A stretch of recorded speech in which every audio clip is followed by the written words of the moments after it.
touch it. Stop pushing me around. Here, watch it.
Did John Romero make you his bitch?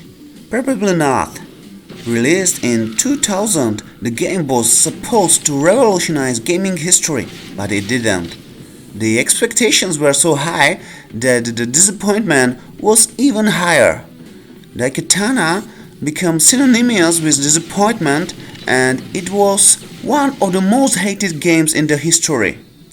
But is this game really that bad over time? Well, it depends. The game has some strengths and some weaknesses. The marketing campaign was focused on game designer John Romero, whose contribution to Doom and Quake games is unquestionable. But like almost every aspect of the game, it is pretty controversial. But let's start with history. That could be interesting, but it suffers from many cliches like C-class movies. The game begins in 2455 in futuristic Japan. You are hero Miyamoto, a swordsmaster, and one day an old man comes to tell you that you have to save the world because the villain Keiichi Mishima stole the sword Daikatana and changed the history by stealing the cure for the plague in 2030 and use it to control the world. You also have to rescue his daughter who is in the prison, and she will help you to find a katana and fix the history. You doubt for a moment that it is impossible, but who could resist a suicidal journey? The game contains 4 episodes with 24 missions in different time areas.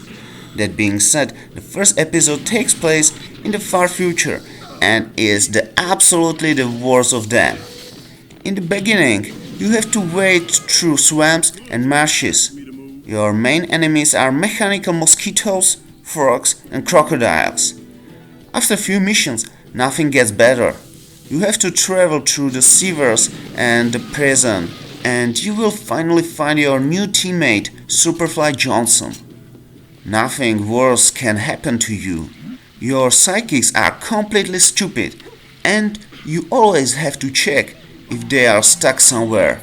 And of course, you have to take them with you at the end of the mission. Otherwise, you wouldn't go to the other locations. You can control them by a few commands, but sometimes they ignore them. Another bad thing about the first episode is level design. Shame on you, John, shame on you. Sometimes you have to hit something to open the door, but you have no idea that you have to hit it, and many times it is quite hidden. For example, after hitting a small box on the ceiling, a hidden place will appear. It may be fine for some secrets, but there is no other choice. On the other hand, I must admit that every place you visit is quite unique and not repeating like in Halo, for example. The weapons and enemies are also terrible. you can find 6 weapons. At the beginning, you are equipped with a glow and weak blaster. Then you will find a shotgun that fires 4 shots at once. This is very powerful, but your ammo magazine is immediately empty, and your character is sent flying back by the weapon's recoil. You can also find a mine launcher that is very efficient but makes traps you mostly, a weak rocket launcher, and a shockwave cannon which is, I don't know. It fires a large ball and everyone is killed in a few seconds, including you. And enemies? I mentioned mechanical animals, and then you meet some pretty stupid robots and corporate guards that are relatively intelligent and sometimes incredibly fast like ninjas in Half-Life. And some of the robots look almost exactly like the Strokes in Quake 2. Interesting. At the end of the episode, you finally find Daikatana, and after a short conversation with the main antagonist, you and your 2 sidekicks are teleported to the second episode in ancient Greece, and everything, really everything gets better. Level design, enemies, weapons, and suddenly it is fun and a joy to play the game. Unfortunately, this episode is shorter than the previous one. It contains only 5 missions, and you will visit cities, temples, catacombs, and everything looks beautiful. You won't be looking for hidden switches, but looking for a path to the next locations, with one exception. Most of missions are short, but there is the longest mission in the game that took me 15 minutes to complete. You need to find 5 elements to open the door. Those elements are not hidden, but you can easily miss them, so when you get almost to the end of the mission, you can go to the beginning and start again. Your enemies are skeletons, spiders, harpies, cyclops, Spartan warriors, and living statues. There are also 2 interesting bosses, almost immortal Cerberus and Medusa, who can turn you into a statue if you stare at her for too long. And also the weapons are diametrically different from the first episode, but mostly you will use only Daedalus discs. They are incredibly powerful and you have almost unlimited ammo. But there are also other interesting weapons such as the Heights hammer, which you can charge and slam into the ground. It is devastating, but even for you. Or Sunflare, which is the Molotov cocktail of antiquity. After killing Medusa, you will visit Norway during the Dark Ages. This is possibly the best of the game, with great level design, environment, atmosphere, story, and enemies. And weapons are also good. Unfortunately, this episode is again quite short and is much better than the next one. Abandoned, snowy, plague-infested villages, dungeons that even look almost exactly the same as in the first Quake with texture. Clear signature of John Romero. You will use crossbows with various projectiles and spells in the fight with werewolves, archers, bats, dwarves, or even dragons.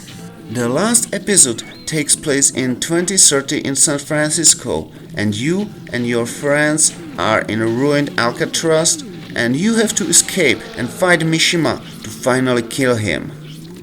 We also find an interesting plot twist at the end of the game, which is quite surprising in this C-class story. There are conventional weapons like pistol, shotgun, chain gun, or laser, and also enemies are fast and sometimes even intelligent guards. Unfortunately, wandering and searching for hidden objects awaits you here too. For example, you need to find ingredients to create an explosive, but some of the things you need are relatively hidden. Like the entire game, this chapter is not good, not terrible. An interesting part of the game is RPG system. There are 5 areas: attack, power, speed, acro, which affects jump, that is good for getting secrets, and vitality, which affects maximum health, and 5 levels you can upgrade your character. After killing a certain number of enemies, you will get a point and you can improve one of the areas. In the first episode, you can reach level 2, in the second episode, you can reach level 3 and so on. It is a very interesting aspect of the game, but there is one problem again. There are more monsters on hard difficulty. More monsters, more points. So in the last chapter, your character could be like an immortal tank and the game is easier than on the easy difficulty. The graphics are based on Quake 2 engine, which was great, but quite old at the time as the much better Quake 3 engine was even released. The development of the game was very long and initially they used even older Quake 1 engine. Youngster made a bad decision. They wanted to create sidekicks with sophisticated artificial intelligence, and this is one of the most important reasons why the game's release was constantly delayed. The intelligence of the sidekicks is terrible, and the visual appearance is bad. What a shame.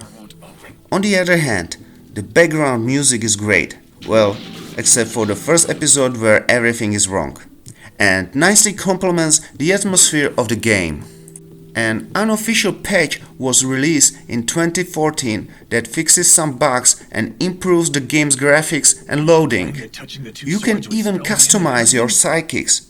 You can set their health or even immortality.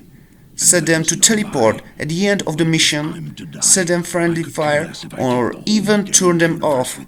You will be warned that programmers have put a lot of effort to improving the artificial intelligence of sidekicks, but don't believe them, they sucked. So, in conclusion, we can say that the game is, well, interesting. There are such cool things like the level design in second and third episode, many weapons, 24 weapons in total, plus Daikatana and some modifications. Many different enemies, nice music, player stats that can be improved. On the other hand, there is first episode that is terrible in almost all aspects. Also sidekicks are worthless and you only get trouble with them.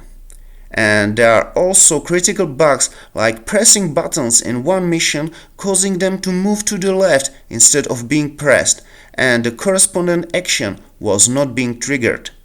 I had to find another version of the game that works. Thank you for watching the video. This was last but one video in this series and then we will be taking a break, but I hope to be back one day. And the last video will be full of angry little animals trying to kill each other. Do you guess what it will be? So bye and see you next time.